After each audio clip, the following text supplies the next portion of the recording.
Shalom sahabat yang baik hati, salam sehat selalu bagi kita semuanya. Marilah kita bersatu di dalam doa untuk merenungkan firman Tuhan. Allah Bapa dalam Yesus Kristus, terima kasih Tuhan, Engkau sungguh sangat baik memberkati kami hingga pada saat ini.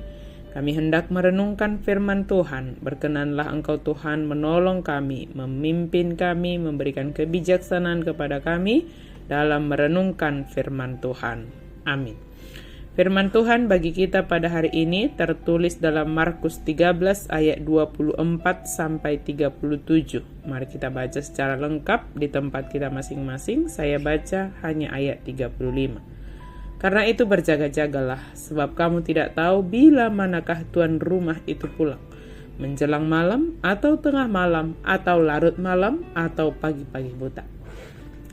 Berjaga-jaga dalam menyambut kedatangan Kristus. Selamat Advent pertama dan Tahun Baru Gerejawi bagi kita semuanya.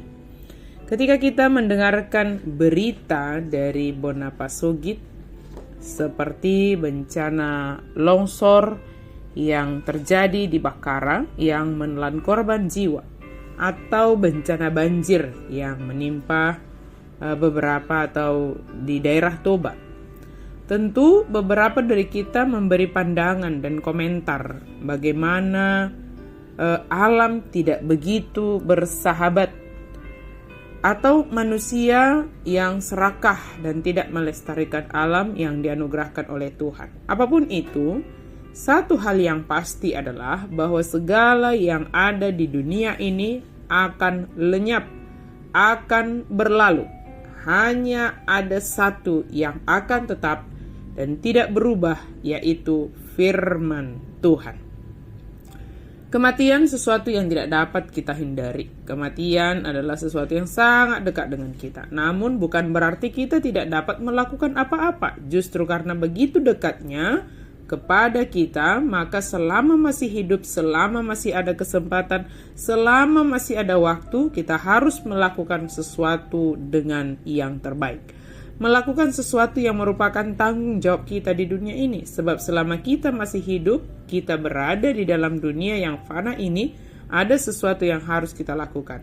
Berita-berita duka atau kejadian-kejadian alam yang terjadi hendak mengingatkan kita semua betapa hidup kita ini sangat berarti dan harus di dalam kebijaksanaan kita menjalaninya. Kedatangan tuan rumah dalam ayat 35 yang dimaksudkan dalam hal ini bisa kita artikan dalam dua hal, yaitu kedatangan Kristus kedua kalinya yang akan menghakimi dunia ini dan juga masa akhir hidup kita atau ketika kita meninggal dunia.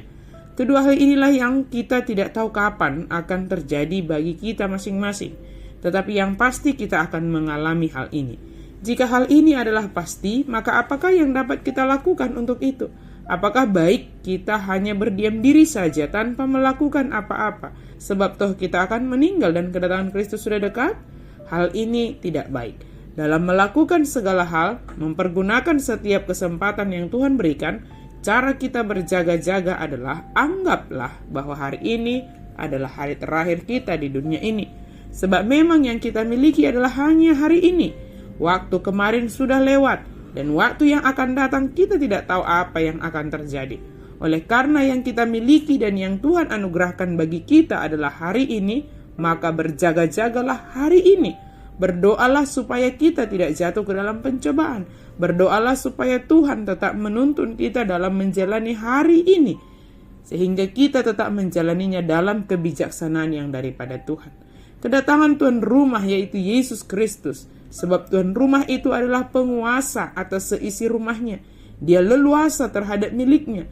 Dia yang mengatur segala kepunyaannya. Dan kita adalah kepunyaannya. Dia berkuasa atas kita.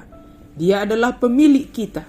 Seharusnya lah kita berjaga-jaga dalam menanti kedatangan sang tuan rumah dengan segala persiapan kita.